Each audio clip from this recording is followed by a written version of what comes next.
Mashiach. Good morning. Today at approximately 3:45, Israel will make history as the Bereshit spacecraft will land on the moon, making Israel the fourth country in the world after America, Russia, and China to ever land a spacecraft on the moon. But something that Israel will do that will make history that even the other three countries didn't do is that on this spacecraft they sent a computer chip, which is the size of a coin, that contains the entire Torah in it.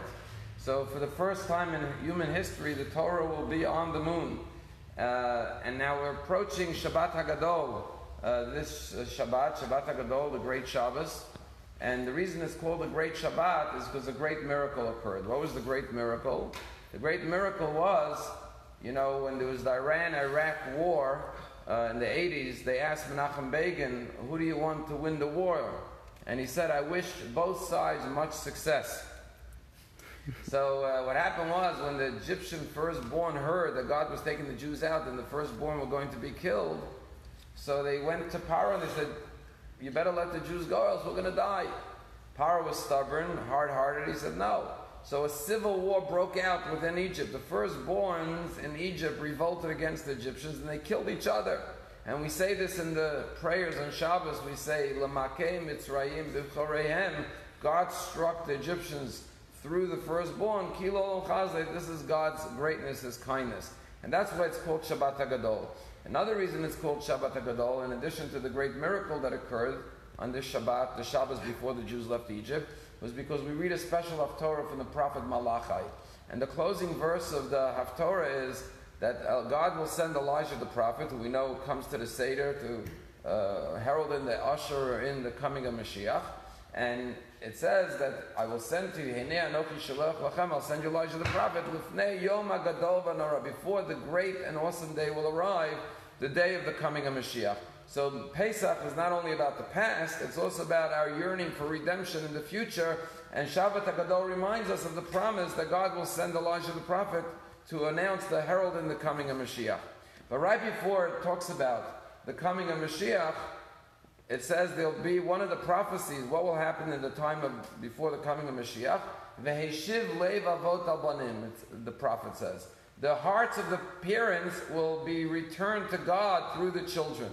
Normally parents bring their kids to Torah and to Hashem. In the era of Mashiach, we'll see a reverse play. The children will be bringing the parents closer to Hashem. And this is what we've seen today in our generation, the Baal Teshuvah movement. Many people who they themselves didn't raise their kids observant, their kids have become observant. And the children are bringing the parents closer to Yiddishkeit. As we know that many used to be people who would say, my grandfather used to put on tefillin every day. My grandmother used to light Shabbos candles. Today many people say, my grandson puts on tefillin every day. My granddaughter lights Shabbos candles. And this is one of the signs that we see today that Mashiach is coming. And this has to do with the sun and the moon, because the sun represents the parent. The moon represents the children who reflect the light of the parents. But sometimes, it says in the coming of Mashiach, the light of the moon will be like the light of the sun. It will radiate its own light. So tonight when you look at the moon, the light of the moon is radiating not just ordinary light, but the light of the Torah that's sitting on the moon as we look at the moon tonight. And I'll just tell you a very powerful story that happened in Israel not long ago. There was a young girl, she became observant, and she met a nice observant boy, and they became engaged, and they were preparing their wedding. And the parents of the girl were completely secular Israelis. You know, there's some Israelis that are traditional, some of them are like, they go to the beach and barbecue on Yom Kippur, you know, like never go to shul. It's very rare, but it happens. And the mother came to the daughter one day and said, I have a very special present for you for your wedding.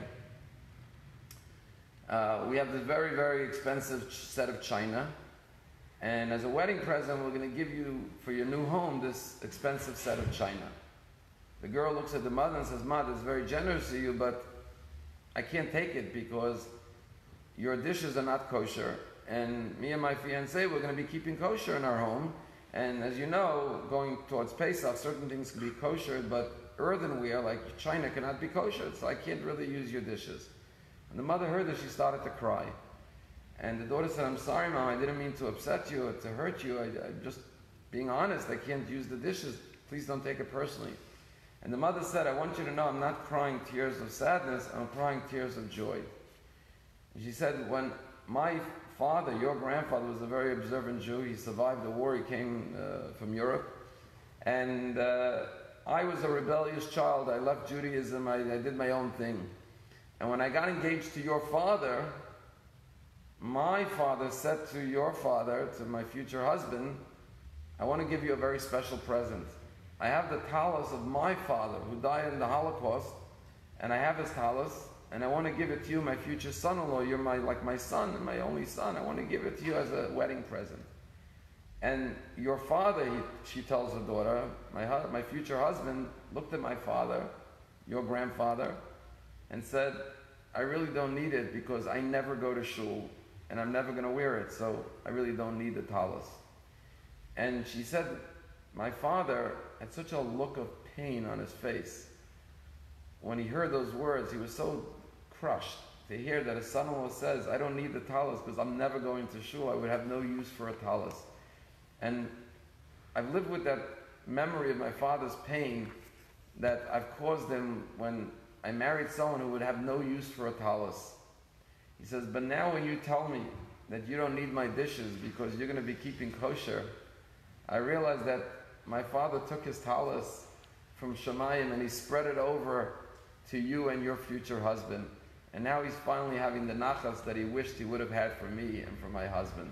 And so this is the miracle of our generation. The children are bringing the parents back to Yiddishkeit. And this is one of the signs that we're getting very close to Yom HaGadol, not just the Shabbat HaGadol, but the great day when Mashiach will come. And today, as Israel lands on the moon and brings Torah to outer space, may that Torah shine down here on earth and permeate the hearts and the minds of every single Jew and herald in the coming of Mashiach.